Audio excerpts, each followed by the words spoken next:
Всем привет, друзья! Рада приветствовать вас на моем канале. А в этом видео приготовлю вкусный манник, который стоит вашего внимания. Для приготовления мне понадобится сахар, манная крупа, мука, сливочное масло,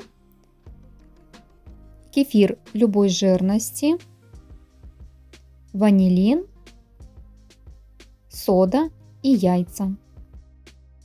Первое, что нужно сделать, это смешать яйца, кефир, сахар и манную крупу. Для этого я слегка перемешиваю яйца, добавляю соль, затем добавляю сахар, хорошо перемешиваю.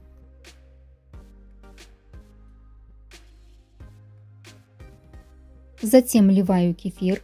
Его можно брать холодным, не обязательно доставать его и нагревать до комнатной температуры, потому что все равно эта масса будет стоять еще около 3 часов. Это нужно для того, чтобы манка разбухла в кефире. Все хорошо смешиваю и теперь накрою пищевой пленкой и оставлю просто при комнатной температуре. Духовку я включу на разогрев за 10 минут до того, как начну добавлять оставшиеся ингредиенты. За 2 часа манка хорошо разбухла, и теперь я буду добавлять остальные ингредиенты. Вот такой консистенции получается масса, как готовая манная каша. Теперь я добавляю сюда соду, хорошо перемешиваю.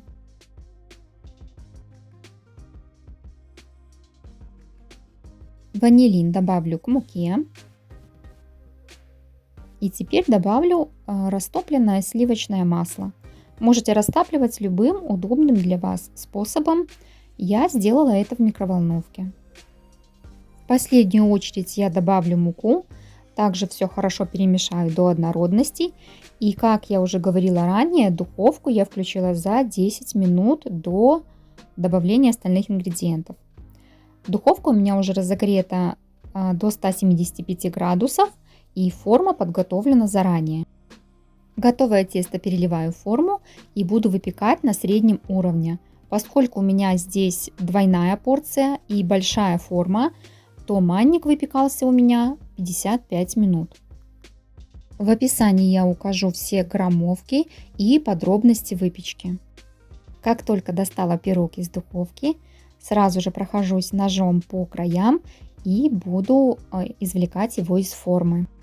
Если вы будете готовить одну порцию пирога, то вам достаточно будет формы 22 см в диаметре. И выпекаться такой пирог будет 40-45 минут. Ну а если все-таки захотите испечь 2 порции, тогда вам понадобится форма 24 см в диаметре и регулировка температурного режима. Сначала нужно выпекать 40 минут при температуре 175 градусов, затем убавить температуру до 165 и выпекать до сухой шпажки. Манник получается очень вкусный, рассыпчатый. Сейчас в кадре видна прямо вот каждая крупинка. Обязательно попробуйте этот вкуснейший пирог, и он еще очень вкусный со сметаной.